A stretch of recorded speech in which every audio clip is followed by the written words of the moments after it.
FMGC sector की प्रमुख company Britannia अपनी एक फैक्ट्री को बंद करने जा रही है, जो 1947 में देश की आज़ादी के समय खोली गई थी।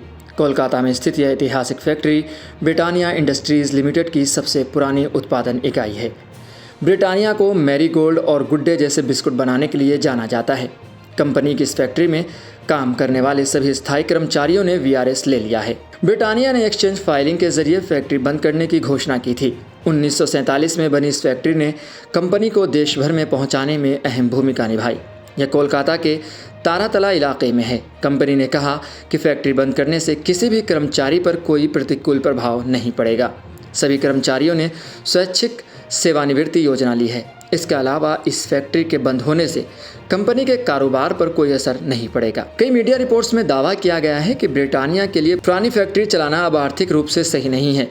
कोलकाता में स्थित यह फैक्ट्री करीब 11 एकड़ में फैली हुई है। कोलकाता पोर्ट ट्रस्ट से इसकी लीज 2048 तक है। अभी तक ब्रिटानिया ने जमीन को लेकर अपनी योजना के बारे में कोई जानकारी नहीं दी है।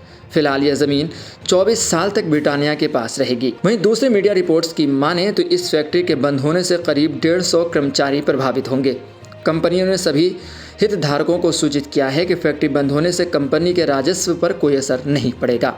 सोमवार को बीएसई पर ब्रिटानिया के शेयर 0.34% की गिरावट के साथ 5,311.95 रुपये पर बंद हुए। आइए जरा जान लेते हैं कि आखिर फैक्ट्री बंद करने की क्या वजह है। पुरानी फैक्ट्री को चलाना ब्रिटानिया के लिए अब आर्थिक रूप से लाभदायक नहीं है। पुरानी तकनीक और उच्च मेंटेनेंस कॉस्ट के चलते यह निर्णय लिया गया है। वहीं नई और आधुनिक फैक्ट्रियों की तुलना में इस फैक्ट्री की उत्पादकता में गिरावट आ रही थी। वहीं दूसरी रणनीति की अगर बात की जाए तो ब्रिटानिया ने देश के अन्य हिस्सों में नई उत्पादन इकाइयां स्थापित की हैं, जो कि आधुनिक तकनीक से लैस हैं और अधिक उत्पादकता प्रदान करती हैं। वहीं कंपनी भारत के अलावा अन्य वैश्विक बाजारों में भी अपनी उपस्थिति बढ़ा रही है, जिसके लिए वे अपनी संसाधनों को और अधिक प्रभावी तरीके से इस्तेमाल करना चाहती है। वहीं कंपनी ने सभी स्थायी कर्मचारियों के लिए वीआरएस की पेशकश भी दी है, जिससे उन्हें आर्थिक सहायता मिलेगी।